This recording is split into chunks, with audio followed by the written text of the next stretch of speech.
watch me. So, because you travel for 11 months of the year. So I got through qualifying there. I played fellow Australian and wildcard recipient Luke Saville. And then I had to play against Alex Bogomolov Jr. last year, 32 in the world. Yeah. Donald Young last year, 36 in the world. So it was a tough qualifying, but I managed to get through and really rode the crowd there and got through my matches in straight sets. And then I was asked in the who I was going to be playing in the main draw. It was one of four because I was going into a qualifying spot, and it was fourth time lucky for me against Tatsuma Ito. So I got him in straight. Can't thank enough the support that I got in Brisbane, and then obviously went down in 3 sets to Andy Murray. But it was a fantastic experience and one that I'm going to take with me for the rest of my career. There's been a lot of discussion about crowd support. Leighton Hewitt obviously thrives on it. He said the other day that maybe Sam Stosur doesn't thrive on it. For you, it seems to be a bit of column A. You seem to love the fact that your local Brisbane audience was there, but here in Melbourne, obviously, you're going to have plenty of support as well. Yeah, I love it. I really do. I think it's such a privilege to me to play in front of people who have been such great support for me my whole life, and I just want to put on a show for them. And in Brisbane, I managed to do so, and I'm hoping, I booked my dad some accommodation. It's a surprise to him, so if he's watching, he's coming down tomorrow apparently. So I'll go have a few friends coming down too, and it's going to be a lot of fun and an experience that I'm really looking forward to. And I'm not there to make up the numbers. Hopefully I can get an all right draw and win matches. What's your first Australian Open experience? You come from a sporting family. We can go through that. But your first Australian Open experience, what do you remember? Was it, do we go all the way back to Kooyong? I think you might be talking Melbourne Park with you, or Flinders Park as it was in those days. Yeah, I'm not that old yet. I'm not that old yet. But you remember just flashes for me. I remember Jim Courier jumping in the Yarra. Wow, yeah, that was a vision, wasn't it? I thought that was incredible. And I think anyone who watched that wish they were jumping in the river with him as an Australian Open champion. But the Australian Open's changed a lot. We've changed surfaces now, and it's an exciting time. The venue looks great right now. I think that's the first time I've seen it.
Some amazing imagery there of the wildcard playoffs, and congratulations to everyone who's involved. And if you'd like to get to the Australian Open, tickets still have tickets available. The ground pass to get in and have a look is sensational value. And you can get that at AustralianOpen.com or indeed through Ticketek as well, especially for the first week because some of the biggest names are out on the courts that you've just seen in the vision there. The tournament director, Craig Tiley's been kind enough to join us. Craig, we're only moments away from the official draw. I know for the players it's a nervous time. What about for you? Well, for our team, it is always a nervous time. It's actually been a nervous time for 12 months, but we're at the point now where we start the draw, and with our former champions, Novak and Vika, coming down the river here soon, and once we hit the draw by 11 o'clock, we'll know who plays who, and then later on today, we'll make a decision on what day it is, either Monday or Tuesday. So when you find out, and IBM put it all through, the names and numbers are through there, what actually happens behind the scenes? Take us through a little bit of that. How do you have to work out who plays who when? Well, for a start, Wayne McEwen, our referee, and we spend this week, we've got qualifying going on now. In fact, if the fans want to go out to the site, to Melbourne Park, it's free today and tomorrow, and then come out and watch some of the qualifying matches. But basically, we've got to get the seeded players in, the top 32 men and 32 women, and then the entries, and you'll see what the cut is. The cut is. Of course, work has halted on Margaret Court Arena, but that's exciting to have a roof over that to become the third roof in the next couple of years. Well, we're very fortunate at the Australian Open. We pride ourselves on the fact that we have the best facilities now in the world, and adding to that is putting another retractable roof on Margaret Court Arena. So with Rod Laver and Hisense and Margaret Court Arena, and for those that need to know, is that when it's raining, we can close the roof and we can continue with play, and we can show the matches around the world. And obviously when it gets too hot, I think today it's going to get a little warm, but if it gets really hot, we're able to do the same thing as close the roof there. So having the luxury of being able to do it on 3 courts, what that means is, regardless of the weather, we could actually finish the event, play all the matches over the 2 weeks on those 3 courts if we had to. It'll be long days and long nights, but it gives us that luxury to be able to do that. And the clay court's obviously super important for the development of Australian tennis to have that accessibility to a little slice of Europe by the Yarra. Well, it is. On the side we have 50 courts now, and where it stretches from Richmond Station all the way into the city, into Batman Avenue, very close to the city. The 4 Grand Slams, the French Open, Roland Garros, Wimbledon, and the US Open, I think have become very envious of our facility now, and the feedback we're getting from the players that we are the best. Well, Craig, good luck. Obviously, your heart will skip up a beat or two when IBM unfold the numbers and the names and how it's all going to work for the draw. We know that Novak Djokovic and Victoria Azarenka are on their way down the river, but last year, of course, for Victoria Azarenka, it was an enormous win here. Let's have a look at how that unfolded. And, of course, we can also see the 2012 highlights and some of the best shots of last year's tournament.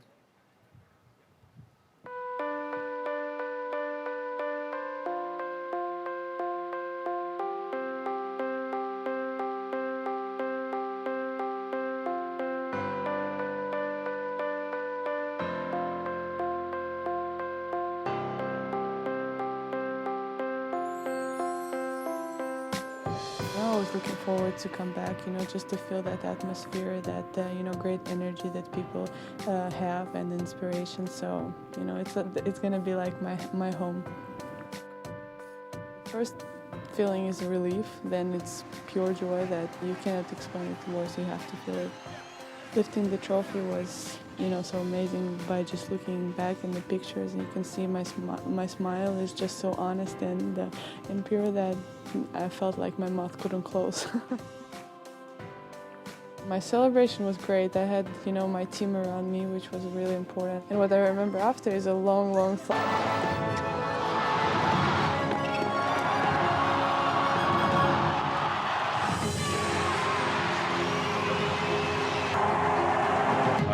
This time the Frenchman.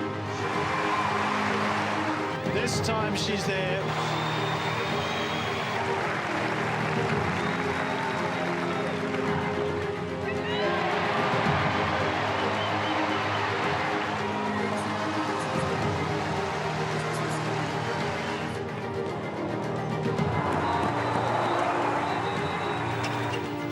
Oh, the touch as well now. Wow.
Remarkable.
Can you hear me okay? That's good. Welcome to the 2013 Australian Open Draw. A different location, and I must say welcome to the VIPs. And Steve Wood, great to have you here, of course, the Chief Executive of Tennis Australia. A number of other dignitaries here today. But to the public who are surrounding us today, thank you for coming. And I hope you get the opportunity over the next fortnight to go to the Tennis Centre. It's a fabulous fortnight. It's one of the great events in world sport. It is, I think, globally the most important event in Australia each year. So it's wonderful to see you here today. I've just been told that Novak Djokovic and Victoria Azarenka are both on a boat with the trophies, travelling from Melbourne Park as we speak. So they'll be joining us in about 6 or 7 minutes' time. So that's going to be very, very exciting. just a bit of an overview. It's record prize money this year, $30 million. So it's, with the Australian dollar so strong, it's a fantastic effort by Tennis Australia to provide such prize money. They've also provided $1,000 travel arrangements for all of the players, which I think is a fantastic initiative.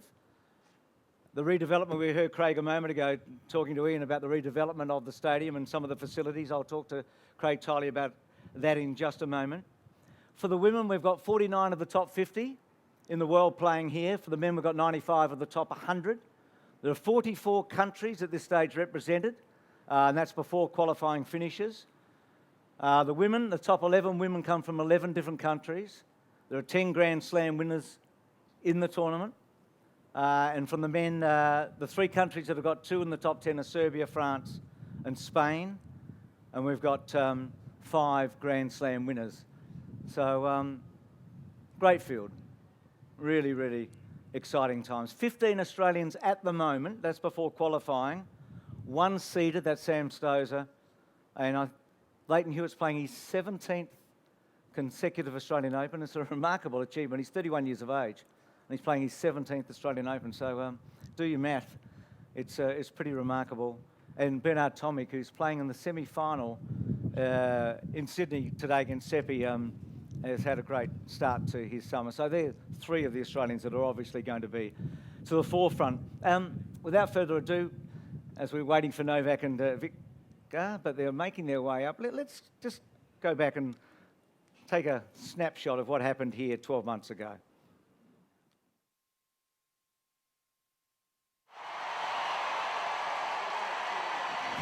This is the crowning achievement for my whole career, to have this be the Labor Stadium. If I've done it once, maybe I can do it twice. Why not? You know that when you go out there and hope to be the champion at the end of the day. Played a lot of the Australian Opens, and I've seen it change a bit over the years, and it's been a great tournament for me.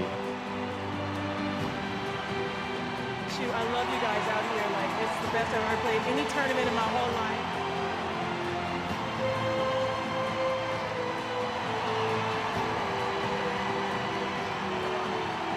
We're going to end up with the best facilities in the world for Grand Slam tennis.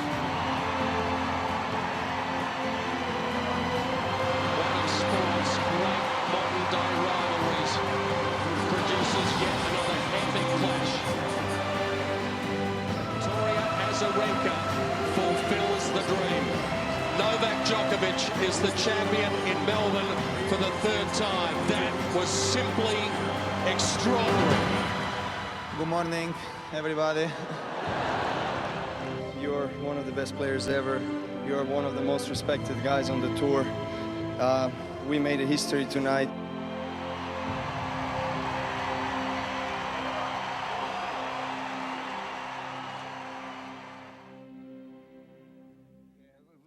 I think we all remember that like it was yesterday, but it was amazing. If Novak wins here, he'll be the first player in the Open era to win 3 consecutive Australian Opens. That's male player. The last player to have won 3, at least 3, was Roy Emerson. He won 5 in a row in the 1960s. So Djokovic, who's got this great record at the Australian Open, 3 of the last 5, the last 2, hoping to become the first to win 3 in a row.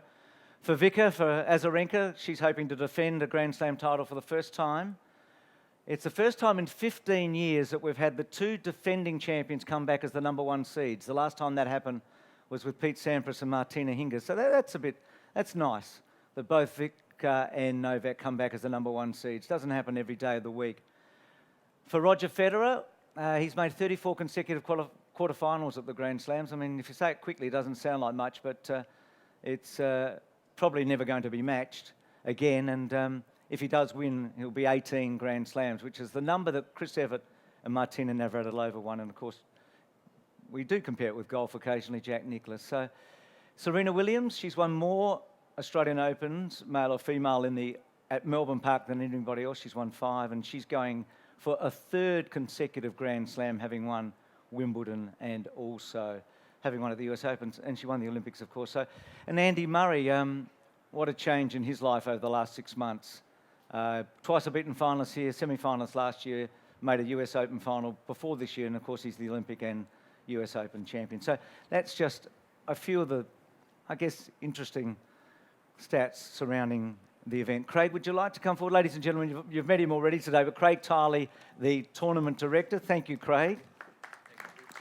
Good to see you. Come on.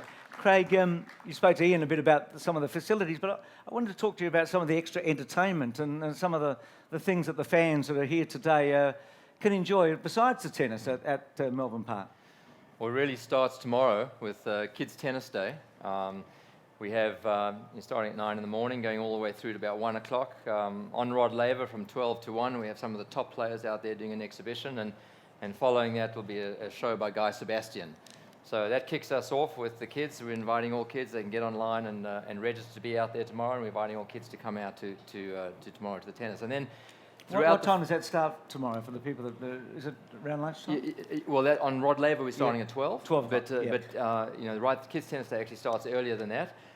It starts in the morning at I think it's 9 o'clock, and so there'll be 2 hours on the court. The kids can actually go and hit on all the courts that we've got out there. We're not playing any matches. We're letting the kids go out and play, and there'll be some great players walking around. And then, of course, we're all going to go into Rod Laver Arena at 12 o'clock and have a bit of a show and see some of the greats of the game. No, that's fantastic. The players have got their party tonight. Now, hopefully they'll be well enough to come out on Rod Laver tomorrow. I'm sure they will. But that sort of...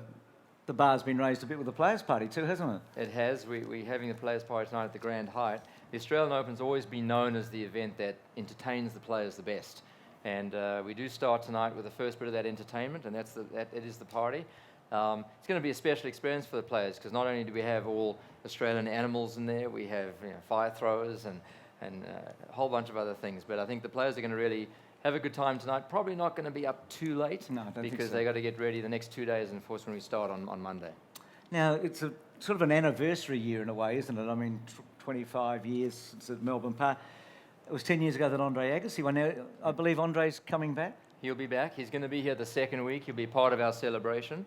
Be here for 5 days, and we'll see him obviously on the night of the men's final. And it's been a while since he's been back. Spoke to him last week, and he said he's really excited about it. And actually, these coaching teams, they're all down here already. So I think to welcome back the former champions, they love coming to Melbourne, and he's one of them.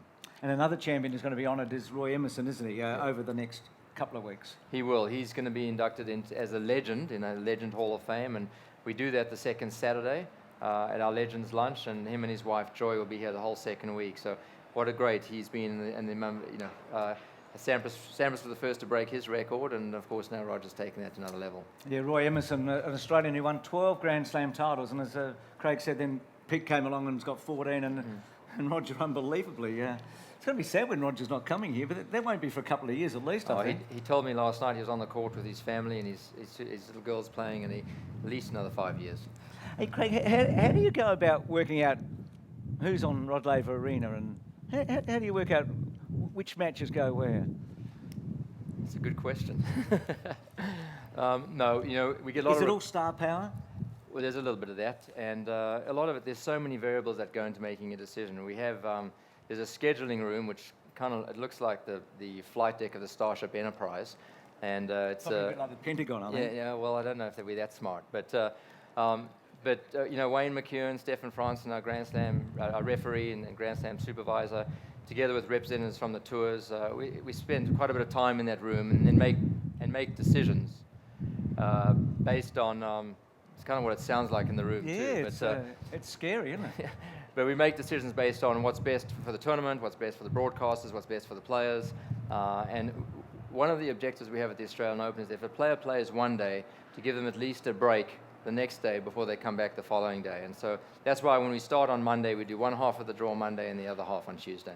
And if I'm a fan standing out there at the moment, what are some of the areas I can go to besides watching a match at at Rod Laver Arena, at Margaret Court, or at Hisense? So what are some of the other places you can go and relax and maybe have lunch or something, or have a glass? Well, you mentioned earlier about the concerts, for example. We have over 80 bands this year that are playing right throughout the 14 days, and that's going to be on Grand Slam Oval. And so the fans, we have many fans that come and actually don't go to the courts. They come to Grand Slam Oval and they sit in front of a big screen and have a great time watching the tennis with a few, and getting some food and cocktails and that type of stuff.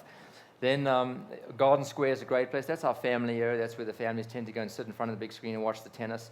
But 14 courts that we use, which are our show courts, where there's stands and shade on all of them.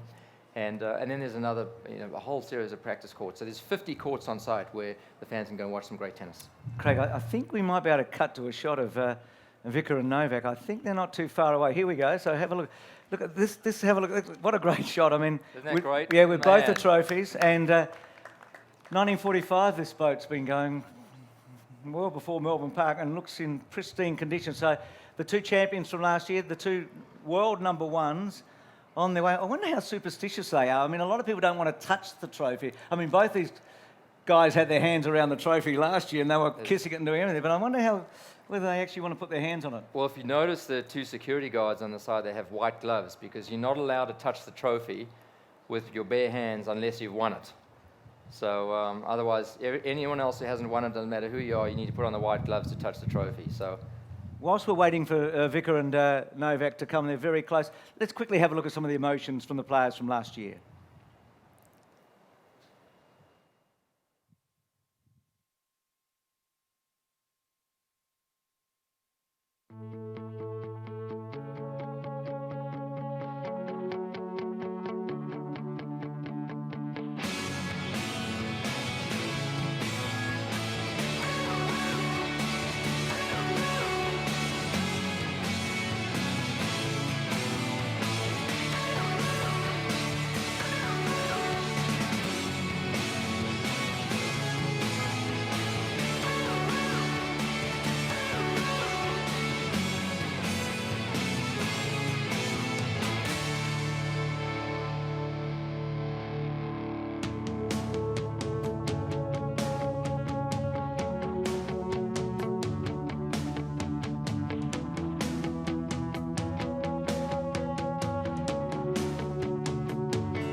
Some good stuff there. Craig, just a couple of other things. So we've just got to get them safely here, which won't take a minute. Just apparently the tides are a bit tricky today, but it's all worked out. It's all been worked out pretty well. I think we are going to drop them off just back there and then. Yeah, and then Victoria and Novak will make their way through and join us on stage. 686,000, I think, and 6 people last year, which is a record. Remarkable when you think about it. How are ticket sales going this year, and is there any chance we could get close to that number this year? Well, we're certainly hoping that. Obviously, we have 25 sessions, so 14 days. You've got to have 14 days of good weather, but we're very excited about where things are at. We're ahead of the same time last year. We know that our fans in Australia love coming to the Australian Open. It's one of those to-do things. You put it on your calendar every year, and you come out and know Steve Wood, our CEO, is and the team have done an unbelievable job of making the Australian Open what it is today. It's more than doubled in its size over the past 6 years. I certainly remember when I first started at Channel 7 doing it, which was in 1991, I think, my first one. It's a whole different ball game, so to speak. I mean, it just gets more exciting every year. Now, the weather. You mentioned the weather. It looks pretty promising at the moment for the first week, doesn't it? I mean, we're talking high 20s, aren't we? Yeah. No, well, we have one thing that's unique we've had really the last 5 years too is we have a weather station right on site, and we have a weatherman, Bob, and Bob tells us what's happening with the weather, and is that's not Roger Federer. No. Anyway, and he is very accurate. He can tell us exactly what's happening every hour. In fact, he's accurate to the point where he can come to us and say, I think in the next 10 minutes we can have a bit of rain, so get ready to close the roof. And he's normally right. When he's wrong, then we have some issues. But he's very accurate. It's fantastic that we're able to do that. And the weather of the next 2 weeks looks really good. We're going to have a hot day today, I think a hot day next Thursday. I think there's a few showers in the forecast, but that's really in the evening. And so we're excited about what the weather holds. Obviously, it's unpredictable, but it looks good. And Craig, if I'm standing out here at the moment and I haven't got a ticket, can I still buy a ticket to come to the Australian Open? Absolutely. As I mentioned earlier, we've got 25 sessions, the day sessions, night sessions, and we believe that our grounds pass is the best ticket in town. But then, of course, Hisense Arena, Rod Laver Arena, you can be guaranteed. Wait for that. Ooh, it's a bit blowy. Sorry about this, but so you can be guaranteed a seat if you purchase one in Hisense Rod Laver. We do have tickets available, and we encourage all our fans to go to Ticketek and get tickets online and come and watch some of the greats. There's 550 players, so you can walk around the site, watch on all the courts, and you can have a great seat watching some of the greats of the world. And Hawkeye electronic scoreboards have been increasing both of those on courts? 5 courts now that have electronic line calling, so that's when a player can obviously can contest a call that's made by the official. Which has added to the excitement of the event, It certainly has, and nearly have it on all courts. And then on every single court we have new scoreboards, so and these are electronic, and it gives you a rundown of what's happening. One thing new this year, which I know the fans are going to love, is that the MCG Bridge, we've now closed it off to public traffic, and it's now a viewing deck for looking over all the eastern courts. So right beneath you can see all the practice courts. Fantastic. You can go up there, there's entertainment up there, and you get a great view. And so instead of just looking at one court, you can actually see about 5 or 6. And you get that with a grounds pass as well. No, that's fantastic. Stay there, Craig, for 1 second. Just want to make sure that we haven't lost our players. I don't think we have. I think they're getting pretty close, actually. It was an incredible final. I mean, Vickers was incredible because she was so dominant, but Rafa and Novak, you felt like the sport went to another level again, if that was possible, don't you?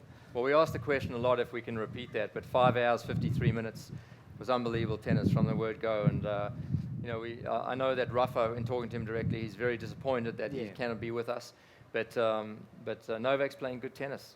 He's come at the end, finished the last championship of the year that he won, and the same thing with Victoria. So I think we're in for an unbelievable 14 days. But it's repeating that final, it's possible. The players are that good. As a commentator, I don't know if I want 5 hours and 54 minutes again or whatever. It was just like being in the lolly shop for 10 minutes too long, wasn't it? It was just unbelievable. No, it was.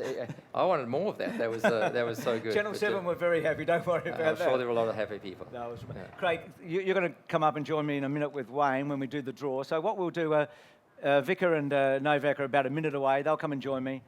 Cashy's not far away. Pat Cash, a Wimbledon champion in '87, twice a runner-up here, and a great Australian player. He's been over in Adelaide actually doing some good things. Pat will be joining us to go through the draw as well and to have a look at some of the really good matchups. I know John Millman was here earlier, which was great to see John. And look, Bernard's been so impressive, and Leighton's obviously playing pretty well too, isn't he? Well, so it's good. Yep, I think Bernard hasn't lost a match in January yet, and he's playing Seppi today in Sydney. So in the semi-finals of a major tour event, so I think he's playing good tennis. No doubt about that. He had the win over Novak in Perth, which it was a great performance. And Leighton, gee, he's from my own town. I can't. As I said, 17 Australian Opens and he's 31. That doesn't really add up, does it? And playing the finals of Kooyong today after having a he's good got. run It'll be on Saturday. He'll either be playing Baghdadis or Del Potro in the final, which will be a great event. Craig, thanks a lot. Thanks, terrific. Come back and join us in a minute. And I think we're getting really, really close. In fact, it's now just 1 minute away from seeing Victoria and also Novak come up. So it's a great effort that they've been able to come out here today. I think it's the first time ever that we've been able to get both the defending champions together. I might be wrong on that. Actually, Kim might have come last year with Novak, but that was at Melbourne Park. But again, thanks everyone for coming. So what will happen, we'll have an interview. Both the players will have a chat to us about their preparations, and then Pat will come up and we'll have a talk about the draw, and then Wayne and Craig will go through the draw. And one of the really interesting things is that, because Rafa isn't here, that with the men, which one of Novak or Roger will get Andy Murray in the semi-final, and just how the marbles might fall. So that's going to be very interesting. And obviously for the women, there's the Serena factor, of course, because she's the number 3 seed, but the number 4 seed has been in sparkling form, Radwanska. She won in Auckland and she's in the final of Sydney tonight. So the women maybe not quite so important, but that's going to be really interesting to see who Vicker and Novak get potentially in that semi-final. So players have got to win 7 matches to get through. And in the end, there's the mighty prize of a Grand Slam, and not to mention the prize money, which is an all-time record. So both the trophies and the players are about to make their way up. They won't be a second or two away. So Novak won his first Grand Slam here in 2008. Here we come. So Australia's been great for Novak, and Vicka won her first Grand Slam here, so Melbourne will be very close and near and dear to both of them. Ladies and gentlemen, what a really big hand for the two #1 players in the world, the two defending champions. It's great to have them here.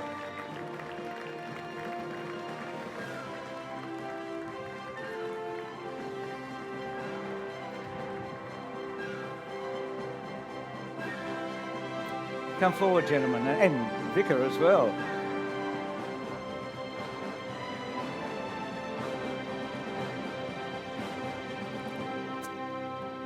Ladies and gentlemen, Victoria Azarenka and Novak Djokovic. Thanks for coming, really appreciate it. Now, Vicka, maybe, is that okay there, I reckon? And Novak, you're not superstitious holding it, Novak? You've done that before? Welcome, Bruce McAvaney, nice to see you again. Vicka, Bruce McAvaney, nice. Come up and join me, We're just talking about that final, Novak. How long did it take you to feel normal again after 5 hours and 50-odd minutes? Well, it's difficult to say if I felt normal after the final, but it was definitely a thrilling 5-setter, almost 6 hours, and I just remember I got to bed around 6:30 a.m. or something like that. So it's been a long night, but you enjoy it as much as you can after a title like that. And Vicka, were you on your way to America when the men were playing, or were you around? Actually, I was on this in the stands. I went. For us, it was great, and we got to enjoy a little bit more, the life off the court, not being committed to travel to the tournament. So went to Brazil as Vicka did. Also, we had some exhibition events going on, and then went to a nice tropical place for holidays for a few weeks, and then got back on the court to prepare for Australia. And how hard, you must train incredibly hard to prepare for a 5-set, 2-week Grand Slam, right at the start of the year, basically. Do you go through the same process every year? Yes, well, the routine more or less generally is the same. I have a same team of people for the last 6-7 years, and we nurture this friendship and, also this cooperation that has been very successful. So I'm glad that I have a really good team that helps me to improve every year and helps me to maintain that focus and commitment to the sport. So they're really important to me, and I'm glad to have them around. And Novak, where do you do your training? Like in December, we're based in the same place. We're in Monaco. We get to do practice, and I see her very often in the gym working out. She works more than me. I tend to have some orange juice while I watch her practice. But, because I start a little bit earlier than you do, so when you're having your juice, I'm already running, And Vicka, did you have a holiday? Yes, I did. I had a holiday. I went to Las Vegas, actually. I was just telling Novak about it, and I didn't spend any money, but I still need to earn some this year. It was fun. And then I went to Belarus. I wanted to spend time at home because I don't get to do that much, and I spent time with my family, with my friends. It was really fun. It was a little bit cold, but I didn't really care about it. Different preparation for you this year because you'd won in Sydney last year. In fact, you had an incredible run, a bit like you did, Novak, at the start of 2011 when you didn't lose until the French Open. And Vicka, you had, I think, 26 consecutive wins at the start of the year. But is it a little different for you coming off Brisbane here rather than coming off a win in Sydney? No, not really. I mean, I just chose that tournament, to have the week in between to prepare better. But it didn't really matter. I don't look at the last year of saying that I have to do exactly the same, so I'll have exact same results. I just felt like this would be the best for me, and that's why I chose that. And the preparation's been pretty good so far. I had couple matches to get in and before that happened, but I'm pretty happy where I'm at, and can't wait to the start of the tournament. couple more questions each. I've got to ask you about Bernard Tomic, because you played him, and you know him so well. I want to grab something, a little prop, we call it. But how do you think he played in Perth? Oh, he played great. You know, I think he improved his game. He's definitely Australia's biggest tennis hope, and I'm sure that the Australian tennis public has something to cheer for. I mean, he's very talented, and he's an all-round player. He got physically stronger, so now it's only about, you know, mentally maturing and understanding the tennis and how it works, and understanding what he needs to do on and off the court, and getting more used to the life, you know, on and off the court, and, you know, playing consistently well. So if he does that, he has a potential to be a top player. Now, just funny, it must be a buzz when you get your photo on the front of the media guide. Novak, that's a great shot of you. So there's Novak on the... And Victoria, I just love this shot of you. Do you remember? I like that more. Yeah, can we see that one? Where was the photo taken? That was taken actually in Cincinnati. We did the, you know, the whole campaign, Strong is Beautiful, for the WTA. And it was in New York Times as well, I think. It looks fantastic. Thank you. It took about a few hours to get that. It really does. Novak. So are you going to the players' party tonight? Well, might as well. What are you going to wear, Novak? Something like that, maybe. Well, that's a secret, you know. Okay. Vika, have you got a special outfit for tonight's players' party? You know, I actually bought a few yesterday, so maybe I should, you know, take it on a date. It sounds good. Look, to both of you, we do appreciate you coming out here so much, and you've both given us so much enjoyment over a long period of time, and congratulations. I said earlier, it's the first time in 15 years that the defending champions have come back as the number one seeds, both of them. I mean, the last time was with Pete Sampras and Martina Hingis. So that's cool, I reckon, that you're both defending champions and world number one at the same time. Ladies and gentlemen, the two number one players in the world, Victoria Azarenka and Novak Djokovic. Thanks, guys. Really appreciate it. Thanks, Vika. All the very best. So, and be careful when you go down, because I don't want any accidents, particularly after Perth, Novak. So good luck, ladies and gentlemen. Novak Djokovic and Victoria Azarenka. Pat, are you about Kashi? Where is Pat? I know I saw him. Thanks, Pat. It's just great of both of them to give us so much of their time. We're about to, in fact, Wayne and Craig, I reckon, come up, don't you? Pat, welcome. Great to see you, mate. Thank you. I know you were here last night for a bit of a party at the Grand Hyatt, but you've been in Adelaide. Yeah, I didn't know where. You've been in all Adelaide. over the place. You've been in Adelaide, mate. I've been in Adelaide. In fact, I've been in Sydney. I've been in London. I've been in Melbourne. Well, you know where you are right now. I know I'm right next to you, mate. Isn't this guy great? Oh, yeah. I watch this. I don't get sick of you because I don't miss you because I listen to you on the football. I get the replays back around the world, and I watch the Mighty Hawks. And I know you're a big Hawks supporter. I'm absolutely neutral, but he does love his. I remember seeing Kashi after the grand final at Waverley Park. I walked out and you'd beaten West Coast. It was amazing. Hey Pat, just a couple of quickies. Novak talked about Bernard Tomic. I mean, they left already. Yeah, they've gone. Gone. Yeah. Oh, that was nice of them to turn up. Just in a quick overview, how many men can win? I think realistically in three. Three? But look, you never know. I mean, that's a great thing about Grand Slams is they've got the best players in the world, and anything can happen. 5-set matches, heat, all that sort of stuff. I mean, you've got to say Novak, of course, number one in the world, defending champion. You'd expect him to be the favourite.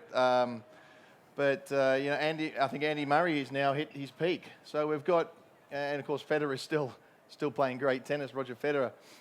We'd love to see Rafa back, of course, but that's not the case. But to see those top four players sort of at their peak.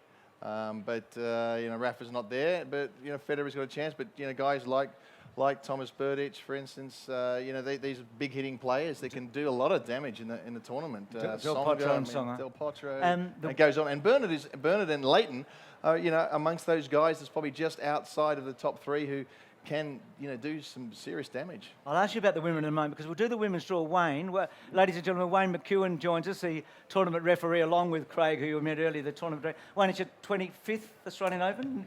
Yes, it is, Bruce. 25. You're about the same age as Melbourne Park, mate. Wayne, just the one thing I wanted to ask you about the 25-second between point rule, so to speak. Just fill us in, will you? Well, actually, at the Grand Slams, we don't have 25 seconds. It's 20 seconds between points. It's always been the case for, I'd say, at least the last 10, 15 years. The ATP have always been 25 seconds. They haven't changed the time in between points.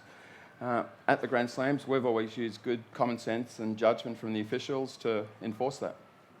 Think it'll be an issue? Well, I think it's something that needs to be.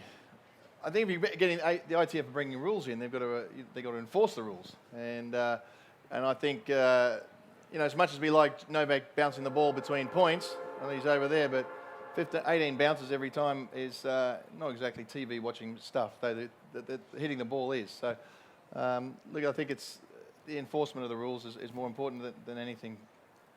Wayne, we might start with the women, I think. So I'm in your hands a bit here. Pat's going to help you.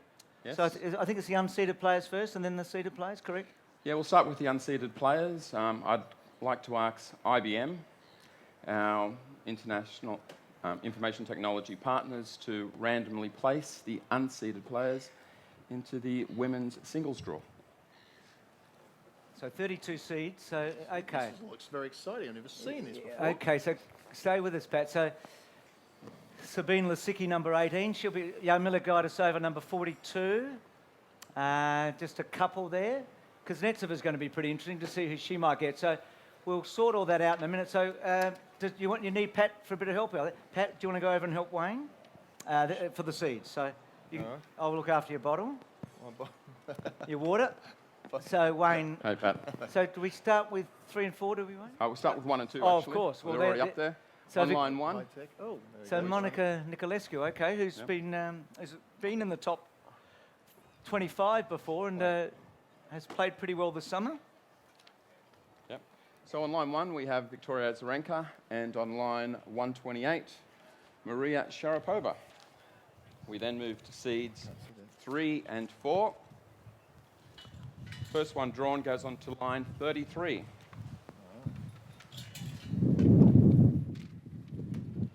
Number 3 seed, Serena Williams.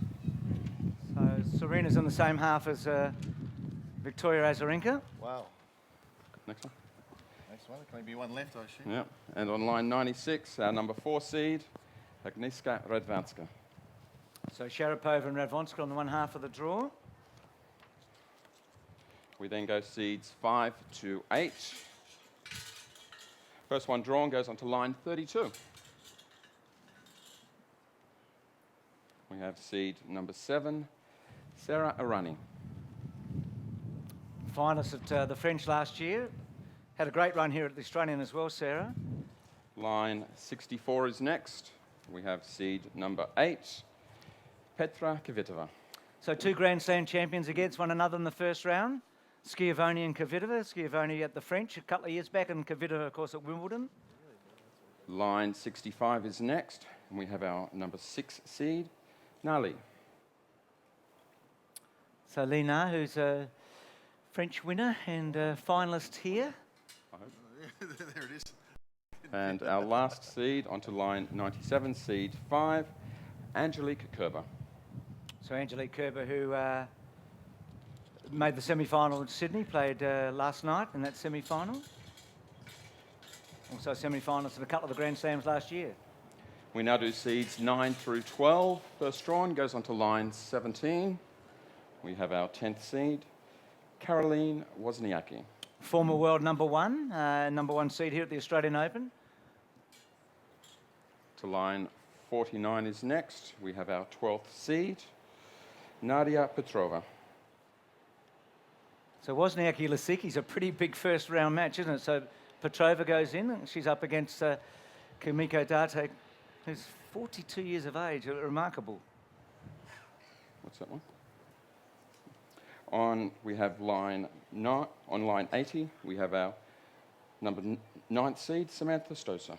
So everyone in Australia is hoping that Sam will have a good run here. So you would think looks a reasonable first round for her. And on line 112, our 11th seed, Marion Bartoli. Interesting with Sam, if you look just above, she may play Zhang Zhou, who she played in Sydney this week. We'll now draw seeds 13 to 16. First drawn goes on to line 16. And we have our 16th seed, Roberta Vinci. Made the quarterfinals of the US Open last year, so sort of a late developer like quite a few of the Italian players. Line 48, we have our 14th seed, Maria Kirilenko. Maria recently engaged to a leading ice hockey player in America, and she's done well here at the Australian Open. Line 81, we have our 13th seed, Anna Ivanovic. Always a great favourite here, Anna. Played very well at the Hopman Cup. So she'll play Melinda Sink in the first round. She's been a finalist here and a French Open winner and a former world number one. And on line 113, we have our 15th seed, Dominika Cibulkova. Who's in the final of the Sydney title. That'll be played tonight against Ravonska. That's a great final. So Cibulkova, well, she plays Ash Barty, the 16-year-old Australian, so who we've got great high hopes for. So that's a tough match. We now do seeds 17 through 24. First one drawn goes to line 9. We have our 21st seed, Varvara Lepchenko. Line 24 is next. And we have our 24th seed, Anastasia Pavlyuchenkova. Anastasia played really well in Brisbane. She made the final there against Serena. So she's got a qualifier. Next seed, onto line 41, we have our 20th seed, Janina Wickemeyer. Janina made the final in Auckland just last week. She's done very well in Auckland before, and she was a semi-finalist at the US Open a few years ago. And on line 56, we have our 17th seed, Lucy Safarova. Lucy's played in Brisbane and Sydney this year. She's a former quarterfinalist here a few years back. Line 73 is next. We have our 18th seed, Julia Gerges. Julia Gerges, who made the fourth round here last year, so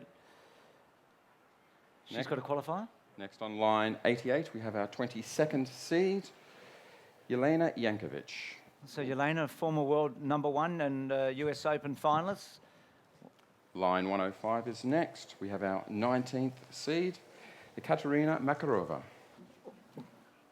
Well, she had a great run here at the Australian Open last year, making the quarterfinal and taking out a massive name on the way through. And on line 120, we have our 23rd seed, Klara Zakopolova. Clara had a great run earlier. Only last week she made the final in Shenzhen against Li Na there, so she's in good form. We now do our remaining 8 seeds, 25 through 32, starting on line 8. We have seed 31, Ursula Radvanska. So we've got two sets of sisters in the draws, the Ravonska sisters and the Williams sisters. In the seeds, I should say. Next on line 25, we have seed 26, Sue Shui. Made the fourth round way back in 2008 here. Had a good year last year. On line 40, we have seed 28, Yaroslava Shvedova. Twice a quarterfinalist at the French Open. Line 57, we have our 29th seed, Sloane Stephens. Very promising player. I mean, Serena thinks she could be something very big, and she's having a good run in Hobart as we speak, into the semis. Line 72 is next, seed 27, Sorana Costea. Well, Sorana beat Sam Stosur in the opening round last year. On line 89, we have our 32nd seed, Mona Bartel. Mona's having a great run in Hobart again. She won it last year, and she's made 2 semi-finals already this year. Line 104, we have our 30th seed, Tamira Pacek. Tamira played in Brisbane and Sydney so far this year without much success. And completing our women's draw, we have on line 121, our 25th seed, Venus Williams. Now that's interesting. Venus, who is unbeaten in the Hopman Cup this year, now Venus is very close to Maria, as you can see. So there's a pretty good chance that Venus and Maria would clash in, would that be the third round? The third round, if it all went to seed. So, Wayne, that's the women. So, Pat, we might, because Wayne's got to set up for the men's as well, we might just have a little bit of a chat. A couple of things that jump out. So, Wozniacki, number 17, and Lisicki, number 18. That's tough draw for Wozniacki. That's a very tough draw. That's as we see it blown up there. Yeah, Sabine Lisicki is one of the hardest hitting players, German player. Very, very tough player to beat. She's had success on the course at Wimbledon. There's no doubts that Carolina's going to have her work cut out to get through. Sabine's had quite a lot of injuries, so she's a bit hot and cold, depending on her fitness form, but that's going to be a very tough match for Caroline Wozniacki. So Vika's got Niculescu first up, so that's a pretty good draw, I think, for her. Niculescu is an honest player, and then you'd think that's not a bad draw for her all the way through, but Irani to play Suarez Navarro. Kuznetsova, number 27, Pat, I reckon, could be a little bit dangerous. Former world number 2 and won 2 Grand Slams. Absolutely, yeah, she's an absolute quality player, and she's as you said, she's a dual Grand Slam champion. One of the best all-round players in the women's circuit. She can do everything. So, she's got a great chance. She'll be looking at that draw and say, I've got a chance to really move through here. So she's had a knee injury, Pat, and she's played very well in Sydney. So she beat Wozniacki there. So the second quarter we might have a look at.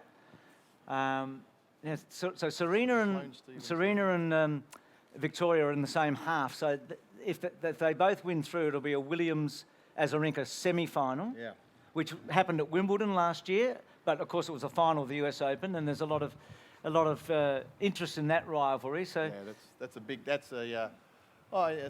the luck of the draw. She could have come out on the other side. I think both players would have preferred that they would have been the other side, but that's the way it goes. Now Jarmila Gajdosova against Janina Wickmeyer. Gajdosova just hasn't had any luck at the Australian Open. That's a tough first round. That is tough. Yeah, Yarka's she's a great player, very good player. She wants to get a bit of a run on. She's a giant killer though. She's got a potential giant killer. So she'll be looking at that saying, well, that's a tough draw. But Wickmeyer will be looking at that and going, oh, gee, this is a real danger. So Wickmeyer, a quality player. She's had some great success. Another one of my favourite players. So two of my favourite players up there first up on the line 41-42. And if we go down, 57's really interesting, I think. 62, Laura Robson, who had a big breakthrough year, and 64, obviously, Petra Kvitova. Okay, that's a good little section there. The last 4 names there on the draw there.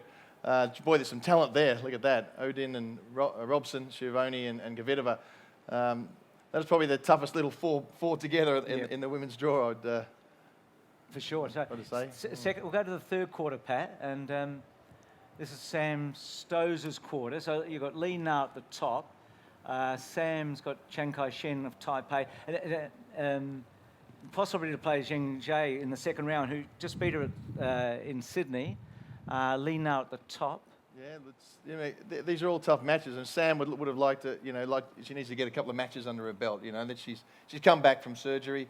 I know all too well how tough it is to come back from surgery, and you're jumping in straight against the best players of the world. So, how hard is it, Pat? How hard is it? I mean, how hard is it for an Aussie to play at the Australian Open? Is it the pressure? Well, different. Everybody's different. Sam's, I think she struggled a little bit with that. She hasn't got expectations on her this time because she's coming back from injury. So perhaps she can get through that and relax and just say, well, I'll just try and improve my game. Look forward to staying fit the rest of the year. Sometimes you just loosen up and play really well, but. I always enjoyed playing here in Melbourne, though there was pressure. But history will show us that Australians haven't had a great success here at their own tournament, which doesn't really make sense. And I think that'll change in time. And Bojana Bobasic, who's a late developer, plays Agnieszka Radwanska. So the final quarter comes up, and we'll have Maria Sharapova, Venus Williams. I know I'm looking a little bit ahead, but a third round match that would be fantastic. Not for them maybe, but for us. Yeah, I tell you what, there's some long arms and long legs on that court that day. It's a couple of the best athletes you're ever going to see, and they cover the court very, very well. So potentially that would be a fantastic match. But as we say, you've got Elise Cornet in there as well. And she's a great player, a great French player. So she could cause an upset. You know, I think she'd kind of fancy herself against Venus. But you know how Venus can play when she gets going. Pat, just a couple of quickies. 113, 114. So Ash Barty, have you seen much of her? Yes, yeah, I've seen Ash. I was with her over in Mexico, and she won the junior junior Fed Cup there. Yep. And she just cruised through the tournament. So she's a class. 16-year-old Australian who we've got very high hopes for, haven't we? She's an absolute talent, lovely girl.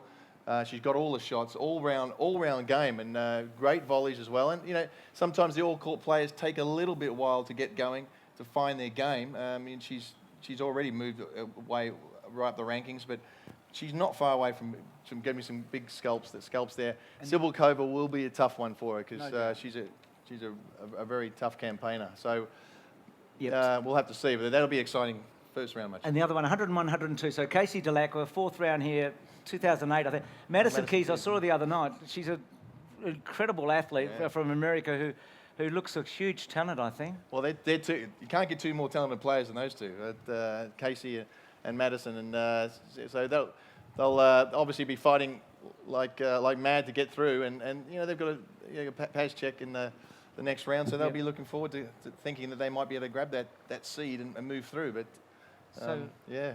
We might just put up the whole draw one more time and then we'll go to the men, I think. So there's a lot of highlights to start off with. Bartoli, Medina, yep. Garrigas, there's another one. Medina was so good at the Hopman Cup. So that's the women's draw. Wayne, I reckon we could go with the men. Pat, do you want to go over and help Wayne? So the two trophies, the Norman Brooks Challenge for the men and the Daphne Ackhurst Memorial. So we're now with the Norman Brooks Challenge.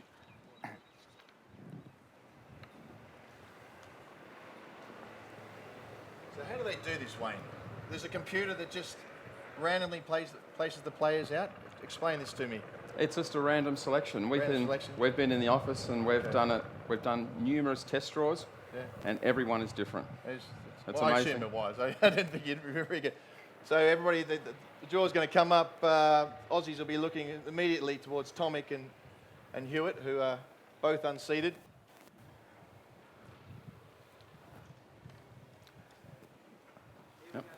Okay, if IBM could now randomly place the unseeded men's players into the men's singles draw. Thank you.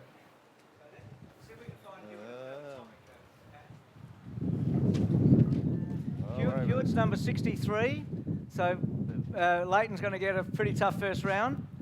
And where's Bernard? Can we see?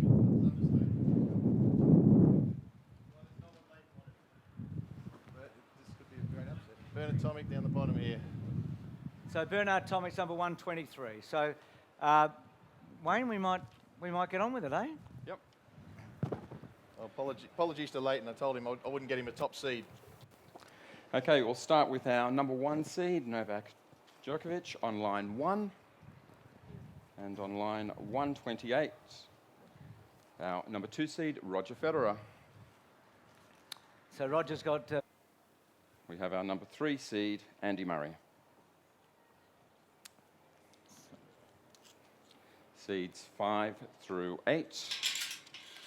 First one drawn goes on to line 32. We have our 5th seed, Thomas Berdych. So Thomas has been in the quarterfinals the last 2 years here. He's been a semi-finalist or finalist at the majors at Wimbledon. Line 64 is next. We have our 8th seed, Janko Tipsarevic. Well, that's, I reckon, nothing against Janko, who's already won this year in Chennai, but that's not bad for Leighton, I reckon, considering what he could have got. Line 65, we have our 6th seed, Juan Martín del Potro. Player qualifier, so Martin, who beat Roger in the US Open final in 2009. And on line 97, we have our 7th seed, Jo-Wilfried Tsonga. So a bit of French flavour there with Michael Lodger against Jo-Wilfried Tsonga. Joe with an Australian coach now, Roger Rashier. And he's had a great run, of course, at the Australian Open. Seeds 9 through 12. First one drawn goes line 17. We have our 11th seed, Juan Monaco. Hasn't played this summer. He's had a little bit of a hand injury, so coming in under a slight cloud. Line 49 is next, and we have our 10th seed, Nicholas Almagro. Gee, what a consistent player Nicholas is. He's in Adelaide at the moment. He's just write him down for the 4th round, I reckon. Line 80 is next. We have our 12th seed, Marin Cilic. So, okay, Matosevic, Marinko Matosevic, the #1 Australian in terms of world ranking, plays a former semi-finalist here, Marin Cilic. That'll be good. And on line 112, we have our 9th seed, Richard Gasquet. Richard won in Doha earlier this year. Great talent, semi-finalist at Wimbledon a few years back. I think he's a little bit of a sneaky chance to do very, very, very well. Seeds 13 through 16 now. First drawn goes on to line 16. We have our 15th seed, Stanislav Wawrinka. He's been over with Cashy in Adelaide, Stan, and he's had some great results here at the Australian Open in the past. Line 48, we have our 16th seed, Kai Nishikori. Now, Craig told me, Kai's contacted Craig, he's fine with the knee, he'll be right to go, and what a talent he is. On line 81, we have our 14th seed, Gilles Simon. So Gilles Simon, quarterfinalist here a few years back in 2009. Line 113, we have our 13th seed, Milos Raonic. So Milos made the big run here a couple of years ago when he made the 4th round and has gone on with it. He's a sort of a now perennial top 25 player, and he's against Jan Hajek. Seeds 17 through 24. First drawn goes to line 9. We have our number 20 seed, Sam Querrey. Having a good run in Auckland. He's in the semi-finals today. He's had a few injury problems. He's a giant from America, but a big server and in good nick. Line 24 is next. We have our 22nd seed, Fernando Verdasco. Well, Fernando played one of the greatest matches ever at Melbourne Park against Rafa in a semi-final in 2009. Line 41 is next, and we have our 23rd seed, Mikhail Yuzhny. So for Matthew Ebden, he's against the veteran, the Russian veteran, who's been a quarter-finalist and a semi-finalist a couple of times, I think, at the US Open. On line 56, we have our 24th seed, Jerzy Janowicz. Jerzy had a big run at the Paris Masters last year where he just sort of came out. He's a giant pole. He came out of the blue and he's got a high ranking. Line 73, we have our 21st seed, Andreas Seppi. Andreas Seppi's playing Bernard Tomic today in the semi-final in Sydney. Line 88, we have our 18th seed, Alexander Dolgopolov. Hey, what a great matchup this is. Dolgopolov and Monfils. Monfils coming back. He's number 99 in the world, but he's a former top 10er. That'll be a great match. Line 105, we have our 19th seed, Tommy Haas. So Tommy Haas, Jaakko Niemann, and 2 veterans. Jaakko beaten yesterday by Bernard and a former Sydney winner. That's a terrific match. Tommy played in Auckland yesterday and he's been a 3-time semi-finalist here. And on line 120, we have our 17th seed, Philip Kohlschreiber. Philip, Mr. Consistency, isn't he? He's been a round of 16 a lot, quarter-finalist at Wimbledon last year, and he's got to qualify. Okay, seeds 25 through 32 now. Got Steve Darcis, actually. So 25 to 32. First drawn goes on to line 8. We have our 31st seed, Radek Stepanek. Well, he's a veteran too. I mean, I think he's 34 years of age, and that's a tough match for Viktor Troicki first up. Line 25 is next, and we have our 26th seed, Jürgen Melzer. Former semi-finalist at the French. Again, a veteran. So he plays Mikhail Kukushkin. Line 40 is next, and we have our 28th seed, Marcus Baghdatis. And Baghdatis is really interesting. Of course, he made the final here, but his form this year has been very encouraging in Brisbane and also at Kooyong. He plays Del Potro today. The winner plays Hewitt tomorrow. Completing the top half of the men's draw, on line 57, we have our 32nd seed, Julian Benneteau. Julian came in because of John Isner as withdrawal into the seeds. And he's in Sydney at the moment in the semi-finals. Next drawn onto line 72 is our 30th seed, Marcel Granollers. Quarterfinalist in Sydney, played Seppi last night. Line 89, we have our 25th seed, Florian Mayer. So he cops the wild card from the United States and Ryan Williams. So Florian beaten by Bernard Tomic this week. Line 104, we have our 29th seed, Thomas Bellucci. Made the 4th round last year here. Talented South American. Completing our men's draw on line 121, our number 27 seed, Martin Klizan. Who makes his Australian Open debut, 26-year-old. So, Wayne, is all the formalities concluded now? Everything's got to be checked and nothing left to do? That's fine. We've got the okay. Thank you, Wayne. Thank you very much. Pat, let's digest this a bit. I mean, the first thing we looked at was Leighton and Bernard, I guess, but we might do the quarter by quarter. So we'll set up Novak. So Paul-Henri Mathieu, who played at Kooyong this week. Yep, very good, it's a good solid player from France. That's an interesting little section there because you've got number 7 there, Viktor Troicki. He's playing Radek Stepanek. Troicki is, as we know, a very talented player. One of the bunch of Serbian players that are coming through and strong. Stepanek, of course, has just come off the back of the Czech Republic win in 32 Davis years Cup or something, and he was the hero. He was, yeah. He was the hero, winning both singles and the doubles. So that's a really interesting section. I mean, there's lots of interesting sections, of course, but that there particularly is some talent. And Stepanek is probably one of my top 3 favourite players to watch in the world of tennis. He's got all the shots, plays old style school tennis, Bruce, and comes to the net, drops shots, volleys, all sorts of crafty stuff. So hoping that he can get through, but it's a tough first round. So potentially Berdych and Djokovic quarterfinal. So we go to the second quarter, and we might go. David Ferrer is the number 4 seed, so consistent, semi-finalist, quarter. Let's go right down to the bottom. What's Leighton's chances against Janko Tipsarevic? Well, Leighton's always got a chance against anybody, and I think Tipsarevic is a very, very solid player. He's fit, he's fast, he'll stay out there for hours and hours. And of course, Leighton can beat Janko. This is the second year in a row that Janko's been in the top 10. As I said, very tough customer. But boy, that's. I'll tell you what, get your dinner, set your coffees up because that's going to be a long match. Craig, is that one of those matches that you sort of talk about in the bunker? Hewitt and Tipsarevic. Okay, good. John Millman, John, are you still here? Put your hand up if you are. I think John beat Ito in Brisbane in the first round. He's pretty sure about that. So John will be happy about that. So that's 37 and 38, and then Matthew Ebden's on this bit as well. Am I getting it? Yeah, 41 and 42. So Mikhail Yuzny, we know. Matty Ebden had a good run here last year, won a match, and then looked like winning. I think he was 2 sets to love up on Nishikori. Anyway, he ran out of steam. Yep. Yeah, he ran out of steam a bit, and down there 57 and 58. So we've got Julian Benneteau snuck in as the last seed, playing one of the most talented players in the world.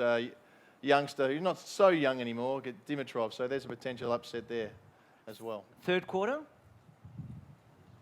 So Del Potro a qualifier. Murray. So the important thing here, I guess, if you're Novak, he doesn't get Murray in the semis. He gets Ferrer. But if the seedings go that way. So Murray and Federer on one side of the draw. So that's pretty tough for both of them, I would have thought, Pat. It's I mean, it's I think Andy Murray and Djokovic are the two tough, my 2 favourites, and you expect them to go through. As I said, Federer is anybody's got Federer in the draw is the section is. Not too happy as well, but that's going to be a great match. 79 versus 80. Matosevic and Cilic? Yes, that's a big one to ask for Marinko to beat Marin Cilic. Cilic is again a player who can play on all surfaces, and has been a bit injury prone, but boy can he play. So that'll be a great match to watch. And I like 87 and 88, don't you? Monfils and Dolgopolov. Oh yeah, that is going to be absolutely. That may not make centre court that match, but.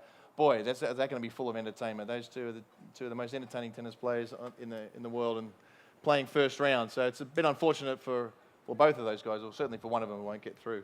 For John Patrick Smith, he may have the opportunity if he can win that first match of playing Andy Murray in the second round. We go to the final quarter. Bernard Tomic's in this quarter.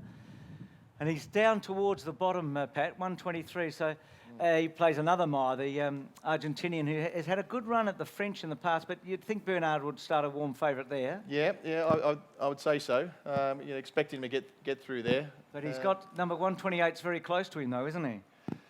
Yes, I think most Australians would like to think that he'd would like to have hoped that he got stayed away from Federer, but that's prime time TV, Bruce. I think you'll probably be on that one, won't you? Calling that match, I'm guessing it.